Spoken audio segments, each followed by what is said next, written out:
ಇದು ಪ್ರತೀಕಾರ ಅನ್ನೋದಕ್ಕಿಂತ ಜಾಸ್ತಿ ಭಾರತದ ತಾಕತ್ತೇನು ಅಂಥೇಳಿ 24 ನಿಮಿಷದಲ್ಲಿ ತೋರಿಸಿದ್ದೀವಿ. ಇದು ಭಾರತ.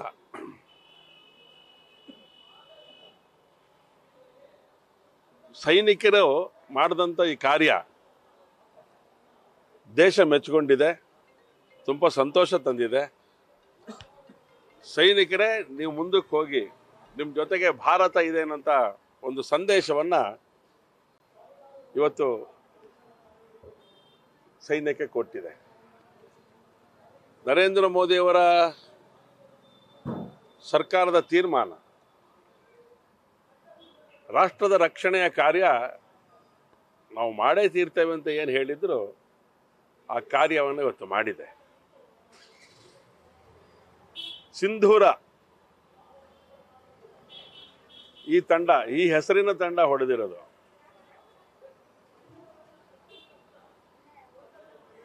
ಸಿಂಧೂರ ಅಂತ ಹೇಳಿದ್ರೆ ಈ ಭಾರತದ ಅಸ್ಮಿತೆ ಅದು. ಆ ಅಸ್ಮಿತೆಯನ್ನು ನಾಶ ಮಾಡ್ಲಿಕ್ಕೆ ಹೊರಟಂತ ಭಯೋತ್ಪಾದಕರಿಗೆ ಇವತ್ತು ಹುಷಾರ್ ಅಂತ ಹೇಳಿದ್ರು ಜೊತೆಗೆ ಅದನ್ನು ಮುಟ್ಟುಕೊಂಡ್ರೆ ನಿಮಗೆ ಇದೇ ಗತಿ ಅಂತ ತೋರಿಸಿರೋದು ಇದು ಭಾರತದ ಸೈನಿಕರ ಒಂದು ದೊಡ್ಡ ಶೌರ್ಯ. ನಾವು ಯಾವಾಗಲೂ ಹೇಳ್ತಾ ಇದ್ವಿ,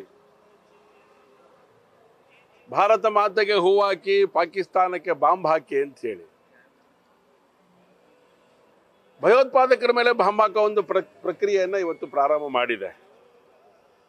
ಭಯೋತ್ಪಾದಕರಿಗೆ ಶಕ್ತಿ ಕೊಡ್ತಾ ಇರೋಂಥ ಪಾಕಿಸ್ತಾನಕ್ಕೆ ಇವತ್ತಲ್ಲ ನಾಳೆ ನಾವು ಹಾಕೋರಿದ್ದೇವೆ. ಇವತ್ತು ನಮ್ಮ ಸೈನ್ಯ ಇವತ್ತು ಆ ದಿಕ್ಕೊಳಗೆ ಹೆಜ್ಜೆ ಇಡತ್ತೆ ಅಂತ ನಮಗೆ ಅನಿಸಿರುವಂಥದ್ದು. ಹಿಂದೂಸ್ತಾನ್ ಗೋಲಿ ಮಾರೋ ಪಾಕಿಸ್ತಾನ್, ಇದು ನಾವು ಹೇಳಿದ್ವಿ. ಯಾವಾಗ ಮಾಡ್ತೀವಿ ಅಂತ ಹೇಳಿರಲಿಲ್ಲ. ಆ ಸಮಯ ಇವತ್ತು ಸನ್ನಿಹಿತ ಬಂದಿದೆ. ಹಾಗಾಗಿ ಸೈನ್ಯಕ್ಕೆ ನಾವು ಇವತ್ತಿನ ದಿನ ಅತ್ಯಂತ ಗೌರವವನ್ನು ಸಮರ್ಪಣೆ ಮಾಡ್ತಾ ಇದ್ದೇವೆ, ಅಭಿನಂದನೆಗಳನ್ನು ಸಲ್ಲಿಸ್ತಾ ಇದ್ದೇವೆ. ಇದೇ ನಮ್ಮ ವಿಜಯ ಅಂತೇಳಿ ನಾವೇನು ಭಾವಿಸ್ತಾ ಇಲ್ಲ. ನಮ್ಮ ತಾಕತ್ತಿನ ಪ್ರದರ್ಶನ ಹಂತವಾಗಿ ನಾವು ಪ್ರದರ್ಶನ ಮಾಡ್ತಾ ಇದ್ದೇವೆ.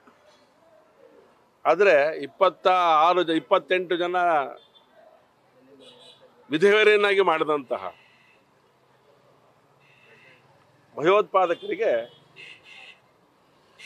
ಅವರು ಜಾಗವನ್ನು ತೋರಿಸಿದೆ. ಇದಿಷ್ಟಕ್ಕೆ ನಿಲ್ಲೋದಿಲ್ಲ. ಹೋದ ಬಾರಿ ಸರ್ಜಿಕಲ್ ಸ್ಟ್ರೈಕ್ ಮಾಡಿದ ತಕ್ಷಣ ಸುಮ್ಮನೆ ಆಗ್ತೇವೆ ಅಂತ ಅನ್ಕೊಂಡಿದ್ರು.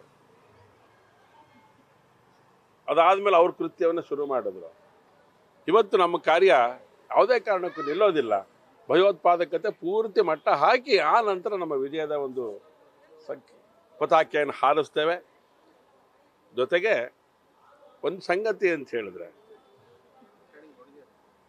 ಭಯೋತ್ಪಾದಕತೆ ನಿರ್ಮೂಲನೆ ಜೊತೆಗೆ ಇಡೀ ದೇಶ ಒಟ್ಟಾಗಿ ಇವತ್ತು ದೇಶದ ರಕ್ಷಣೆಯನ್ನು ಮಾಡಲಿಕ್ಕೆ ಸಿದ್ಧ ಇದ್ದೇವೆ ಅಂತೇಳಿ ಅನೇಕರು ರಸ್ತೆಗಳಲ್ಲಿ ಮಾತಾಡ್ತಾ ಇರೋದು ಇವತ್ತು ಹೊರಗಡೆ ಬಂದಿದೆ.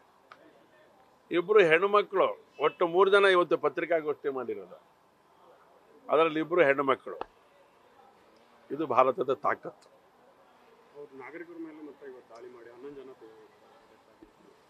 ಪ್ರಾರಂಭ ಆಗತ್ತೀಗ. ಈ ಮೂಲಕ ಈಗ ಇದು ಪ್ರಾರಂಭ ಆಗತ್ತೆ. ಅಂತ್ಯ ಹಾಡ್ತೇವೆ. ಸರಿ, ಈ ಮೂಲಕ 26 ಜನರು ಏನು ಸಾವನ್ನಪ್ಪಿದ್ರು, ಅವರ ಆತ್ಮಕ್ಕೆ ಇದೊಂದು ಶಾಂತಿ ಸಿಕ್ತು ಅಂತ ನಾವು ಅವತ್ತೇ ಆ ಮಾತನ್ನ ಹೇಳಿದ್ದೆ ನಾನು. ಇದು ಬಲಿದಾನ ಅವರು 28 ಜನದ್ದು ಅಂತ. ಅವರ ಬಲಿದಾನ ವ್ಯರ್ಥ ಆಗಲಿಕ್ಕೆ ನರೇಂದ್ರ ಮೋದಿ ಸರ್ಕಾರ ಬಿಡೋದಿಲ್ಲ ಅಂತಲೂ ಹೇಳಿದ್ದೆ. ಸೈನಿಕರು ಬಿಡೋದಿಲ್ಲ ಅಂತ ಮಾತನ್ನು ಅವತ್ತು ಹೇಳಿದ್ದೆ ನಾನು. ಅದನ್ನು ಇವತ್ತು ಸಾಬೀತು ಮಾಡ್ತಾ ಇದ್ದಾರೆ. ಅವರ ಬಲಿದಾನ ಇವತ್ತು ದೇಶದ ಸಂರಕ್ಷಣೆಯ ಕಾರ್ಯಕ್ಕೆ ದೊಡ್ಡ ಶಕ್ತಿ ತಂದುಕೊಟ್ಟಿದೆ. ಹಾಗಾಗಿ ಅವರು ನೇರವಾಗಿ ಸ್ವರ್ಗಕ್ಕೆ ಹೋಗ್ತಾರೆ ಅನ್ನೋದ್ರೊಳಗೆ 2 ಮಾತಿಲ್ಲ. ಅವ್ರ ಕುಟುಂಬಕ್ಕೆ ದೊಡ್ಡ ಶಕ್ತಿ ಈ ಒಂದು ಕಾರ್ಯದಿಂದ ನೆಮ್ಮದಿ ಸಿಕ್ಕಿದೆ ಇವತ್ತಿನ. ನಾಗರಿಕ ಅಂದ್ಕೊಂಡಂಗೆ ದೊಡ್ಡ ಮಟ್ಟಕ್ಕಾಗಿ ಅವ್ನು ಅಂದರೆ ಇದು 9 ಕಡೆ ಹಾಕಿರೋದಲ್ಲ, ಇನ್ನೂ ದೊಡ್ಡ ಮಟ್ಟಕ್ಕೆ ಅವರು ಬಯಸಿದ್ರು. ಅದಕ್ಕೇನಾದ್ರು ತಯಾರಿ ಆಗ್ತಿದೆ? ಇದನ್ನು ಹೇಳಿರಲಿಲ್ಲ ನಮ್ಮ ಸೈನ್ಯ, ಮಾಡಿ ತೋರಿಸಿದ್ದಾರೆ. ಸೈನ್ಯ ಸಾಮಾನ್ಯವಾಗಿ ಹೇಳೋದಿಲ್ಲ, ಮೌನವಾಗಿ ತನ್ನ ಕಾರ್ಯಾಚರಣೆಯನ್ನು ಮಾಡುತ್ತೆ, ತನ್ನ ಶಕ್ತಿ ಪ್ರದರ್ಶನ ಮಾಡುತ್ತೆ.